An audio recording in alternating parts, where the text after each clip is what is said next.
Почитувани професори излагачи, дами и господа, кратко сакам, мислев да не зборувам, но не можам. Сакам да кажам дека ние изгледа ја преспавме Хамлетовата дилема да се биде или не. Изгледа дека вечер не важи таа. Јас одушевувам на микроанализата на нашите професори правна.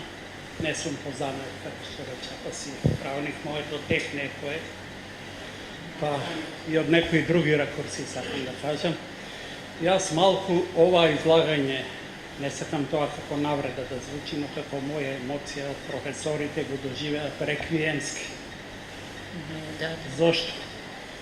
Затоа што работата е завршена.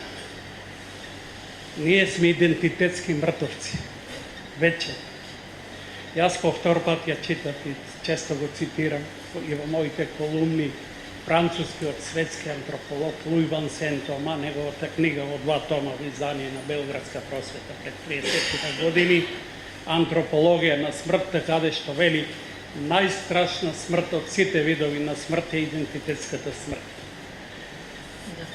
Имам пишувани за тоа дека сме ние новите евреи на Европа. Но евреите имаа поголема среќа од нас, иако ги доживеа логорите на Хитлер. Не сакам да звучи тоа ни цинично, ни саркастично. Зошто? Затоа што физичкиот геноцид не го уништува целиот народ.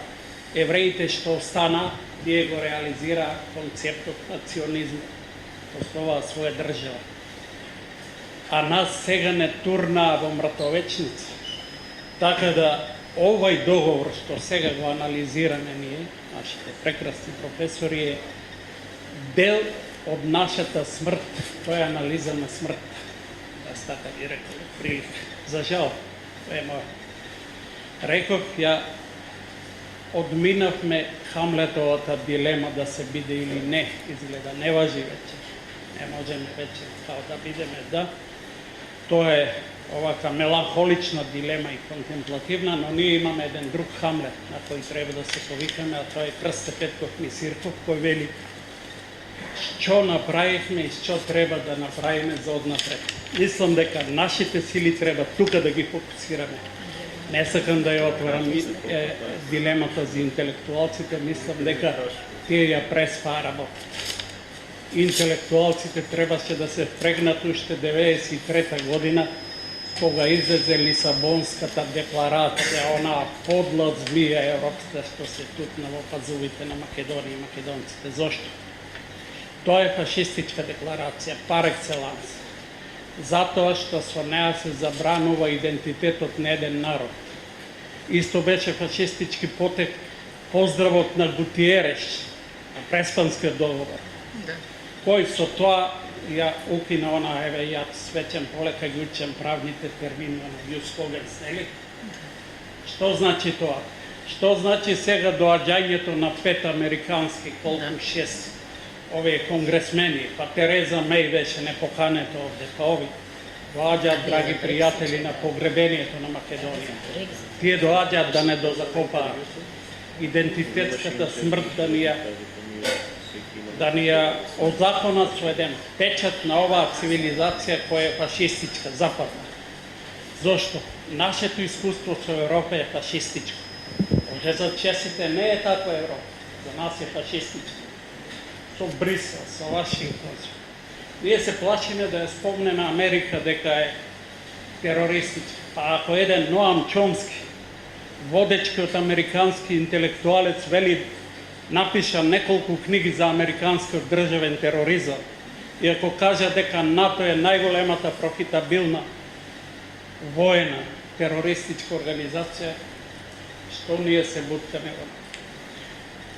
Има многу да зборувам, не сакам, кратко ќе бидам уште со поентава. Значи, да поминеме од анализи на нешто, да видиме што треба да направиме. Има некое здраво тkiво кај нас. Сега е моментот кога се излачуваат работите. Може и среќен моментот. Некои се лутат ако ги речеш предавници, како да ги речеш. Може помало ткивото на здравите сили во Македонија. Но тоа треба да се излачи и да се хомогенизира, да се обедини, еве, и онај потек на професорката Ванковска со странците, треба да се мобилизираат интелектуалците, доколку ги има и колку ги има, ја не знам, во светот, како што ги мобилизирале нашите интелектуалци меѓу двете светски војни, па и еден Ајнштајн се заложил за Македонија. Да. Тоа требаше поодамна да го сториме и сега. И треба јасно да ги диагностицираме работиве. Да и кажеме на Брисел, јасно, ако може една тужба за Европската Унија, еве вие правниците, јас одавна ја имам таа идеја и македонски манифест се носев со тоа да ја реализираме, да се поднесе тужба за Европската Унија за нејзиниот геноциден однос кон Македонија. Барем да се поднесе. И да ги диагностицираме дека нејзиниот однос кон Македонија е геноциден. Потоа да ги диагностицираме со без заобиколување работите кај нас. Да ги кажеме на нашата влада и на нашиот премиер отворено, без заобиколување, дека вршат најгруп, најгнасен, најподол геноцид над македонскиот народ, за кого треба да имаат еден нирнбергски процес. Тоа треба, значи, здравите сили да се организираат и да действуваат, а анализите се разбира се и те како потребно. Благодарам се. Благодарам.